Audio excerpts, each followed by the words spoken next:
What's on My Mind with Victoria Robinson. I am so excited today to have a special guest who's also a really good friend of mine. We've been friends for many years. And this guy is a filmmaker. He is he's a mover and a shaker. He and his brother own Sailors Productions. I think that's the name of it. We'll make sure that we ask him. They have had movies that have come out this year. They've been doing documentaries for I don't know how many decades, but these are brothers who like each other and they're really good at what they do. But Kenny is my friend. So I want to introduce you to Kenny Sailors. Hey, Kenny. Hey, Vic, how's it going? Or Victoria? Oops. It's you can call me Vic, Kenny. Not everyone can do that. Oh, yeah, well, that's good. I mean, I'm just saying, not everybody's allowed to call me Vic unless you're a really good friend. And you better never call me Vicky, or then we won't be friends anymore. Brings back bad. Yeah, bully. So how are you doing, Kenny? I'm doing good. How are you? I'm good. I want you to tell everybody who you are. I know we've got a subject that we want to talk about tonight, but I would love for you to kind of just let our audience know about what you're doing, what you've been doing, and the passion, for what that you have for the film industry. Well, absolutely. Well, I'm Kenny Sailors. I'm the other half of Sailors Brothers Entertainment. You almost got it. And so with Sailors Brothers, we've been in this business a long time. I mean, we've been in for like over 25 years.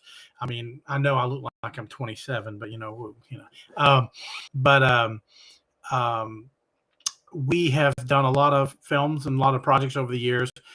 We've done documentaries. We've done a lot of narrative scripted film. We've done a lot of television. We just kind of worked it. We've done music videos that were on MTV so we've done a little bit of everything, and we've shot around the world. It's been quite a joy, and we love telling stories. We love telling true stories. We love creating stories. I'm also a screenwriter, and so we just love telling good stories. And we had a film come out earlier this year called No Vacancy, which was a true story. We filmed it in Florida. Wasn't that Catwoman chick in it? What's her name? We had Sean Young was in it, and she was from Blade Runner. But didn't she try out for Catwoman a long time ago? There's all kinds of controversy about the Catwoman. She may have. That sounds like something she would have done. It was. She was in Dune, the original Dune, Blade Runner. I mean, like, she was a real big. She was a real big star back in the 80s and early 90s. Ace Ventura: Pet Detective is one that a lot of people. Oh, wow. Jim Carrey. With Jim Carrey, yeah. And now, haven't you worked also with Superman Dean Cain? Yes, and Dean Cain was also in this, Superman. And it's crazy because like he still, I mean, some people age and just change, and you may recognize, man, he looks the exact same. So he's like never changes. And I guess if I look like Superman, I'd probably not want to change that either. It's that kryptonite. It's that kryptonite. Yeah. Give me some of that. I met Dean Cain several years ago at an event in LA, and he was just as cute then as he is now. I mean, he's a cutie. And he's a wonderful guy. He is. He seems to be a really great guy and very patriotic. Seems to love this country, which I always appreciate that these days. Well, Kenny, I wanted to bring you on today because I wanted to talk about something that is rampant in our society today, and I deal with it a lot with social media because a lot of my work is done through social media on Facebook, Instagram, with the work that I do and the platform that I have. And I've had to deal with bullies. I've had to deal with people who are very brave behind a keyboard and say some pretty vile, awful things. And I don't have nearly, not even a fraction of the followers on my Instagram or Facebook that some of these other people do, and that have them in the millions. And I was talking to a friend today who said she knows of 12 influencers in the last year who've committed suicide. Wow. Due to the bullying and due to the comments they get and people attacking them. The pressure in itself, I guess, as an influencer with 10, 15 million people following you, it's got to be enormous. I mean, like, I've got maybe 12,000 followers on Facebook. You got your own With friends platform. and followers. And then on Instagram, I think maybe I have 18 or 19,000. I don't know. That's nothing compared to some of these people. So you had something recently that happened to you when you were on an airplane. And I would love for you to tell everybody Well, about that. I'll actually back it up a little bit and give you a little more to lead into that a little bit, to give a little story of me outside of career, Okay. about a little bit about me as a person, what I've gone through. Um, um, about 16 years ago, I went through a really bad breakup. I was an athlete kind of guy. You know, everybody was like, "Oh, if you want to play a sport, go get Kenny. He'll play anything." And I was pretty decent at it. And I went through a bad breakup, and I put on a lot of weight. And I put on 100 pounds in 1 year. So it created this weight problem that I had that has strung across, well, 16 years, because I'm still overweight, but I'm working on it. And well, at my highest weight, I was just shy of 500 pounds. And at that time, I was going overseas. I was headed to the Cannes Film Festival, and so I was on a flight from where was I flying from? Dallas to Frankfurt, and I was going over there. Um, I was actually being flown over by an organization to go over and do something. Then I was going to the Cannes Film Festival and all that. Well, they had booked my flight. Well, they had not booked me they had booked me in just a coach seat, and I was nervous about it because of my size. And so I get to the airport, and I go and I look at my ticket, and I'm like, man, I think this is an exit row seat, and I can't fit in an exit row seat because they have the armrests don't go up and down, so it's just kind of like, and it's like an inch short. Yeah, I've never even thought of that. Yeah, they don't. Yeah, I know you. When you're overweight, you think about all these little things. But so I went up and I said, well, I can't. I think this is an exit row seat. And the guy looks at the thing. He goes, yeah, I think you're right. He said, well, hold on. We've got a full flight, so let me see if I can move you around. So then they moved me to another seat, and I'm like, okay, good. And then when I'm boarding the plane, I get on there and I realize that I am actually they moved me from one exit row in the front to an exit row in the back. And I was like, oh, great. So I'm like, this isn't going to work. So I go in there and I'm standing there at the exit row. And I get a flight attendant, and I said, excuse me. I said, I can't fit in this seat. So I get somebody to change. Hold on. First of all, Kenny, that makes me really sad that you even have to say that. How do you feel when you're having to say that to a flight attendant? I mean, be honest with me. Is that embarrassing? Is it? Yeah, it's embarrassing, and that's one of those things. So I'm not my highest weight anymore. I'm not at that weight anymore, near 500. But I can tell you, even now, being overweight that I am, it still is one of those things. I've learned to deal with it because I've had to deal with it for so long. Yeah. And now so wait, let me ask you this, Kenny. Hold on. So 16 years ago, you were an average size. Mm-hmm. You go through a really hard breakup. And I mean, we've been friends for years. I know a lot about your past. You go through a really hard breakup. And as with most of us, I mean, you go through it, you get your heart broke. What do? A lot of people, we go straight to the refrigerator, straight to the pantry. And it's emotional eating because we just want to feel better. And so you gain a lot of weight. And now here you are, you're on an airplane, you've put all this weight on, and you're telling the flight attendant she needs to move you. How did she react? Yeah, I mean, well, she was very nice. I'll give credit to Lufthansa. That's who I was flying. Lufthansa she was like, oh, okay. She goes, well, let's see if we can find somebody who will trade with you. Well, then the guy, now this was about 6 years ago. So, yeah, so whenever I initially gained weight, I gained 100 pounds. And then I actually did a documentary about me going on this water fast for 55 days called Facing the Fat. And then after that. And all you had was water? Yeah. Oh, do you not know about that project? Yeah, I mean, I didn't realize it was just water. yeah. I just went on a water fast for 55 days, and we did a documentary called "Facing the Fat," and that was 16 years ago. That I always say, I was joking around that documentary still haunts me to this day because people still, my whole social media following is really almost all entirely generated from people who still watch that. Why does it haunt you? What do you mean by Well, that? because at the beginning of that movie, I was 315 pounds, and now I'm at now I'm at 400 pounds. So I'm down 100 pounds from my highest weight, but I'm like, I was at 4. So now I'm like, when at the beginning of that movie, I was like, man, I wish I was as thin as I was at the beginning of that movie. and so, well, then the thing is, but see that what a lot of people don't realize, because that film has been around for all these years. It released in Europe, and so it played all over the BBC, everything for years, but it never come out in the US. And then about 6 years ago, it came out in the US, and it actually became one of the top viewed movies on Amazon and all this stuff. Even though it was an old movie, the subject matter is fascinating to people. So And tell me the name again. Facing the Fat.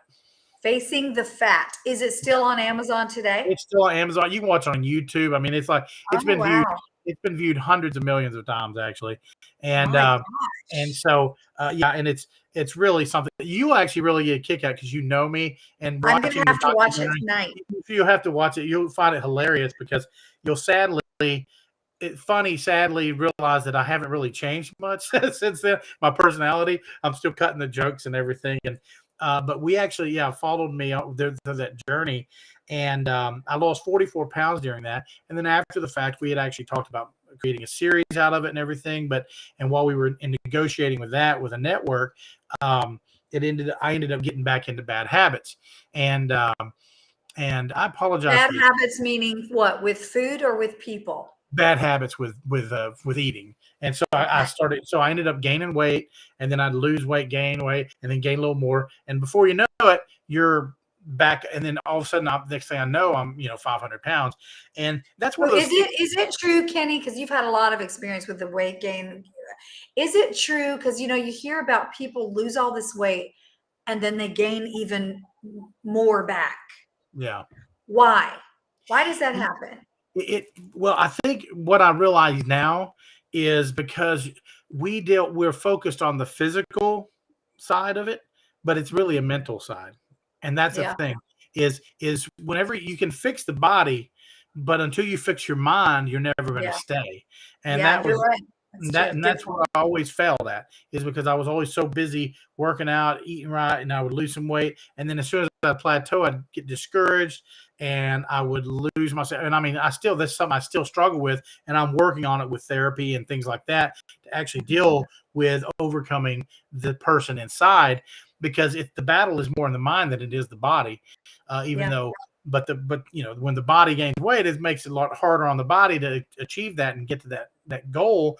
But it doesn't help when you have to deal with the mind struggles. And so I've been dealing with that, and it's one of those things, and it makes a difference. And that's where, so the film, and we're talking about bullying, and this is one of those things, especially online. So after all these years, then it started releasing. I mean, it's been released everywhere, and I'd get friends who'd be over in Europe, and they'd be texting me pictures. Oh, hey, you're on TV here, and all these different things, whenever it had come out in the U.S. and all of a sudden, and it was viewed on everywhere, I went on YouTube, and it's all over. People have copied it, put it on different YouTube channels. BBC's has aired it so many times, and it's weird because it's so old. And that's what I always try to tell people. I'm like, hey, this is an old project. I went on YouTube and I made the utter mistake of, and it had been viewed millions of times. I made the mistake of reading the comments. And I went in there and I started reading the content. Now this is about 6 years ago, 5 years ago. And I start reading the comments, and man, they were brutalizing me on these contents. I mean, comments. They were like, they were just making fun of me. Going, oh well, you go look at him now, you will see, and all this stuff. And they were giving links to my social media. They were giving links to all this stuff. Yeah, I'll check him out now. And it was just brutalizing me, and it totally demoralized me. I was sitting there because here I was sitting at 500 pounds, and I was sitting there, and I was like, And I looked down, I was like, I mean, so it just kind of knocked me down because I was like, man, Yeah. I said, but I said, they're right. And so this taught me a valuable lesson about bullying in this particular context, because you can either take those things and carry the burden of that, or you can allow it to become a catalyst for change in your life if it's Mhm. right, And they were Yeah. right, and those people were right. Not saying they were right to be commenting like that and being so Yeah. cruel, but I realized, I'm like, it had a wake up moment for me. And so that's when I created this thing, Reinventing Kenny, and I started on a journey to a healthier me, and so I had that Kenny, on. how have you changed from that guy to the guy you are today? Uh, which guy? The The guy previous from weight? 16 years ago, the guy that did the fat documentary, to today with Reinventing Kenny. How have you changed? If you looked at that guy, who you used to be and who you are now, what would you say has changed? What's the difference? Well, I can tell you one thing that has changed in me is over the years, and I think this is a lot of problem that I know we didn't mean to talk about overweight, but one of the No, things this I've is okay. realized We're going in the direction we're supposed to. the with what I've discovered through, especially through my online journey, because I lost 100 pounds and I've gone up and down, but I get emails from tons of people, and what I've realized through this whole thing is um, that this is something that people who deal with extreme weight loss and go up and down is, man, this was really good. And I had it on the edge of my tongue, and then I talked out of my head. I'm trying to think of the big difference between then and now is um, the fat. I allowed the fat to be my identity, Mm, and it went from just being a weight problem to becoming my identity, to being my security blanket. Because one of the things I've learned over the years is when I'm looking back is that food never rejects you. You yeah. know, it never shuts you down. It never Yeah, they abandons you. literally, if people say food's your friend, and it's not, it's your enemy. It can be, but people will believe, well, the food is my friend, just like you just said. It doesn't reject you Yeah, like people do. yeah, absolutely, and that's the thing. So you find comfort in it, and it almost becomes this layer, this physical layer of protection against the world that you can kind of hide away into. And then one thing that also becomes, once you start getting in that pattern, you become an addict, because food is addictive, especially Yeah, unhealthy food. And then, but the difference, and I always say this, I'm like, yeah, I'm a food addict, and I have to deal with that part of my mentality to realize I'm an addict. But the difference between, even though on science and everything, you can look on like charts, and the same areas of the brain glow and everything when it comes to drug addicts and all these alcoholics and stuff, it's still with food. The only difference is, it's just a different product. well, it's a different product, and also my product is open 24 hours a day on every corner. My crack house Yeah, is always there, and yeah. so you can't avoid it, and You you have your own need, crack house in your house, yeah, absolutely, in the refrigerator in the pantry. absolutely, and you can't avoid it. You need it to live. You don't need Yeah, alcohol to live. You don't yeah. need drugs to live, but you need food to live. And so it comes with, it's an addiction with all these extra elements and layers that people don't think about. And those are things that I've had to discover over the last 16 years of this being overweight, because I didn't grow up overweight. I was always in good shape, an athlete. And then when I became overweight, I realized that the thing I used to tell my friends who were overweight, they would always, I'd be like, well, it's easy. Just go exercise. Just go eat right. And then now I know, oh yeah, well, I wish it were that easy. I wouldn't have been this big for so many years. Wow. So before were dealing with your own weight issue, Kenny, and you were fit and you were doing sports, you would actually say to people, my gosh, it's easy, just work out. Yeah, And, with this, I had and, no idea.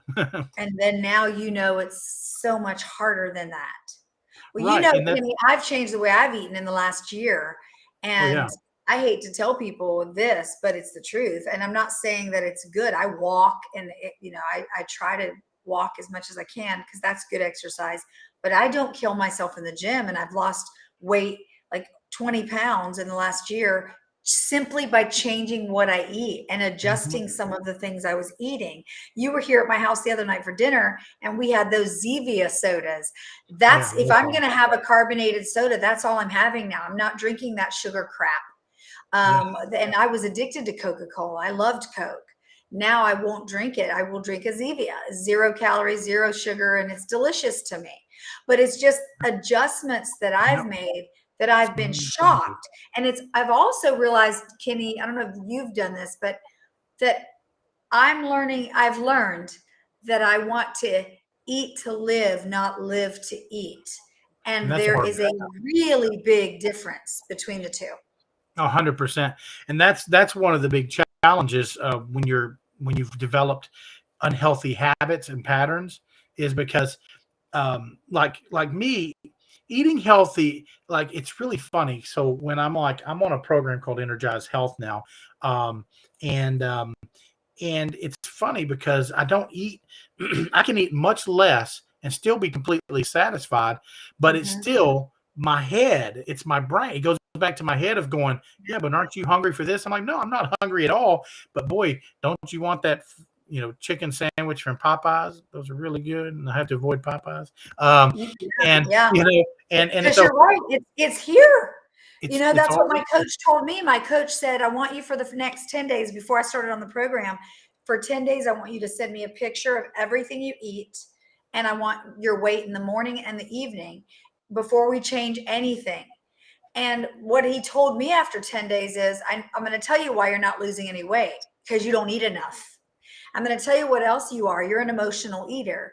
You're in bed at 10 o'clock at night. You're bored and you're thinking about things. And you're like, oh man, those ice cream sandwiches that I bought for the grandkids, which I would do, they're down there and I'm going to get a couple. I'm going to have one.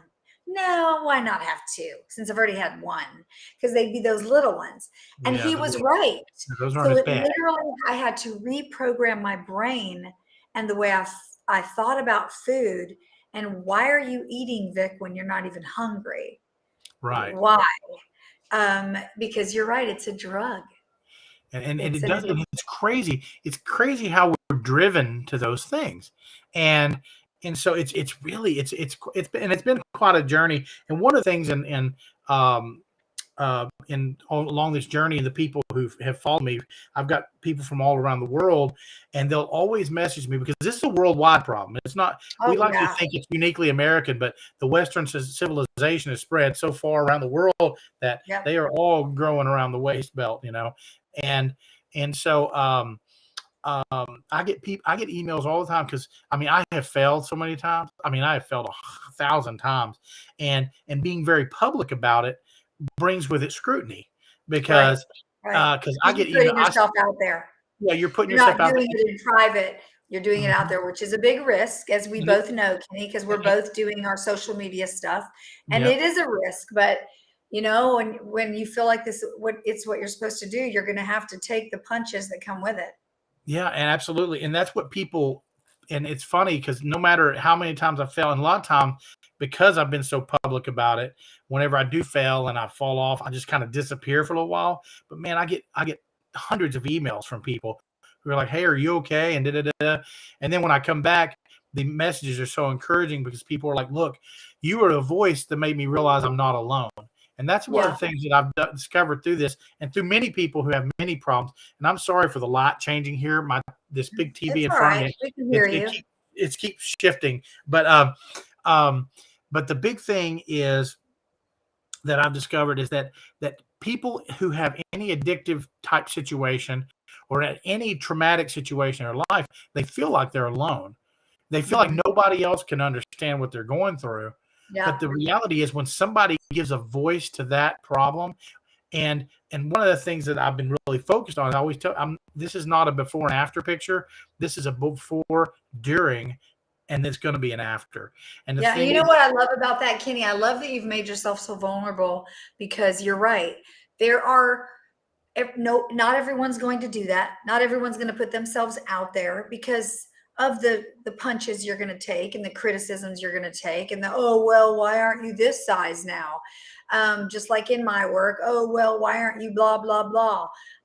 But we keep going. I stopped reading comments and emails of myself. I had to. It was just like, why do I care what these people think about me? They don't even know me. They're just a bunch of cowards who wouldn't say that to my face. Why am I even giving them any of my space in my brain? And so, but so I want to, I commend you, Kenny, for putting that out there, because the weight stuff is something that's, you know, my work in pro-life is not as, I mean, sure, I get attacked by people who think I shouldn't be trying to save babies. But yours is so much more personal. And I just want to tell you that you probably are, I'm sure you know it by the messages you get, you're helping so many people. I know that in my work, people have said, I thought I was the only one who felt this heartbreak and this regret and this shame until I heard your story, or I watched a video you were in, or whatever. I thought it was just me. Thank you. Because had you not talked about your most deepest, darkest secret, I would have continued in my life thinking there was something wrong with me for feeling this way, because nobody's talking about it. So you're doing that by being so open and honest about your weight loss and your weight gain and your weight loss and your weight journey, because there are people that are behind their computers or pulling up YouTube and they're listening to Kenny Sailor saying, oh my gosh, that's me. Do you feel a sense of pressure, Kenny, because those people are following you and wanting to, and they're feeling like, I'm going to watch Kenny because if he can do it, I can do it. And then if you feel like you failed, do you feel like that's going to impact them? Oh, 100%. That's one of the things that I've had to learn to balance between, because I have to realize it's still my journey. Yeah. But I find whenever I do, like I try to do live streams every day, live streams, but I don't. I do them as many often as I can, but I try to post every day. But I find that I have found a source of accountability with everyone, with my audience too, because now I do feel like that I've let them down. If I fail, that I have let down a bunch of other people who need that encouragement, to need that voice in their head going, hey, you're not the only one struggling with this. I am Yeah. too, but I'm doing something about it. When people see someone who is in probably in worse shape than all of them, to be honest, and but to see me still going out there and doing it daily, improving myself, that makes other people go, You wow. haven't given up, Kenny. You Yeah. haven't given up. It's kind of like people who have been divorced or who've been heartbreak after heartbreak, and they still believe in love, and they still believe in romance, they still believe in marriage. Yeah. It's kind of like it 100%. didn't make them cynical. And so you're saying, hey, I'm still getting up. It's not a sin to get knocked down, Kenny. You just don't want to stay there. Yeah. So we got a couple more minutes left, Oh, Kenny. I I'm want you sorry. to talk about how it goes by fast when we're having good I know, conversation. right? Talk about in the next couple minutes about you said you don't read these nasty bullying social media stuff, which I highly recommend people stop doing that. Remember, their opinion of you doesn't matter. The opinion of our friends, of our family, that's what matters. Somebody from another country, Kenny, who's attacking me and telling me XYZ doesn't matter to me. Now, my friend Kenny Sailors, your opinion of me matters to me. So that's what we need to all focus on. So let's talk about how you're remedying that by staying away from those things, and what's next for Kenny Sailors. Well, so the how I'm remedying those things is I am realizing I'm learning to be more confident in myself, because when I know who I am, when I know, see, I know my journey and I share it with the world. But for so many years, I didn't share it with the world before I started sharing it on social media. Like I would be walking down the street, especially when I lived in LA, when everybody's, a lot of fit people in LA, and I'd actually have people yell at me or honk at me and actually, say things to me because of my weight. But then even if they didn't, in my head, I was thinking that they were thinking that, whether they were or not. So see, the greatest enemy that we have to overcome in anything is ourself. Yep. And that's what I've had to do. And so over the years, I've learned to realize that, okay, those people may not be seeing me the way that I think that they're seeing me and thinking the things that I'm thinking. We project this out to them, and then they're doing it to us, even if it's not, but it goes to build up build up our own defenses in our own mind. You know what, Kenny? My dad always said to me, "Hey, baby girl, if you think people are thinking about you, they're not." Right.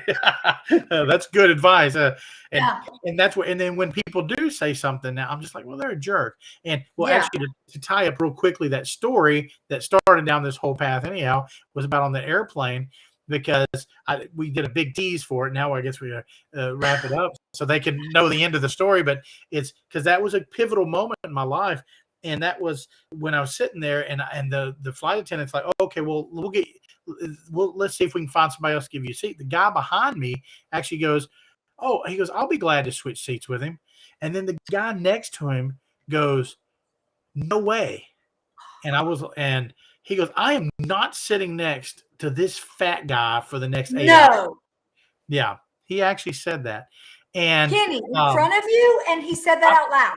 Out loud, he said it, and he said it in angry, and everybody around was just like, because I was in shock, I was humiliated, but people around were like, I can't believe this guy just said that. And the flight attendant goes, excuse me, and he goes, I didn't buy this ticket, so I'd have to sit next to some fat sweaty guy for 8 hours on this flight.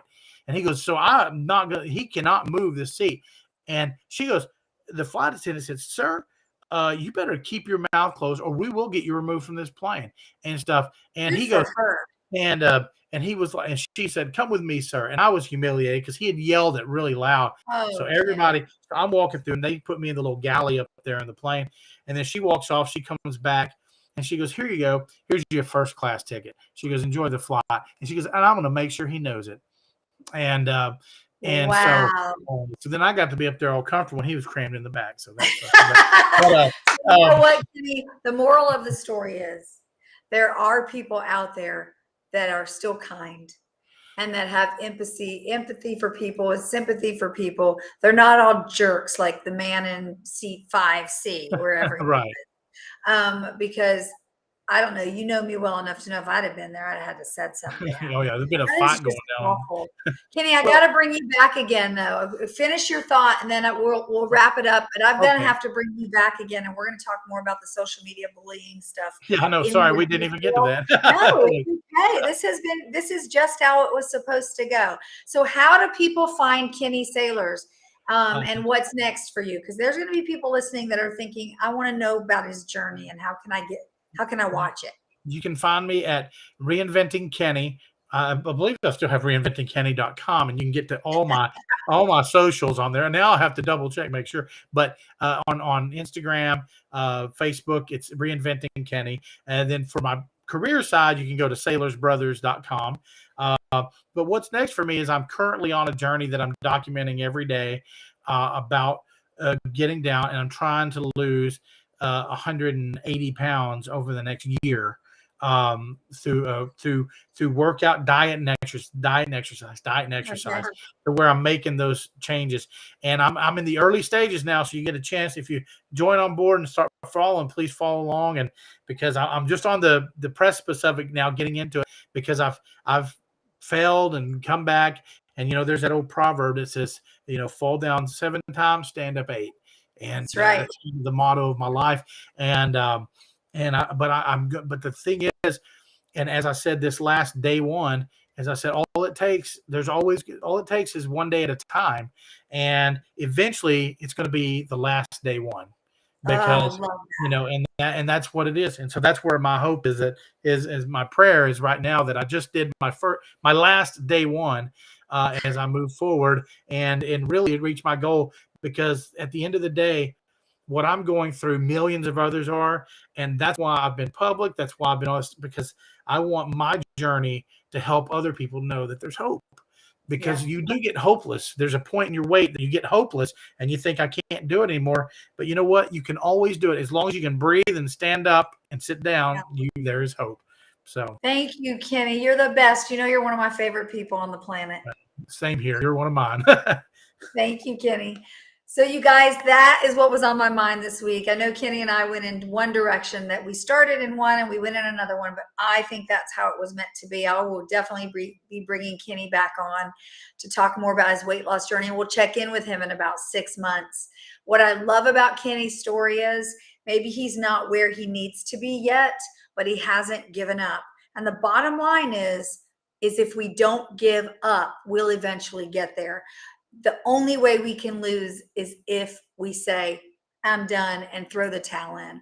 So I hope you guys were encouraged by by Kenny being here today. Make sure that you're following him, Reinventing Kenny. He's on social media. Go find him.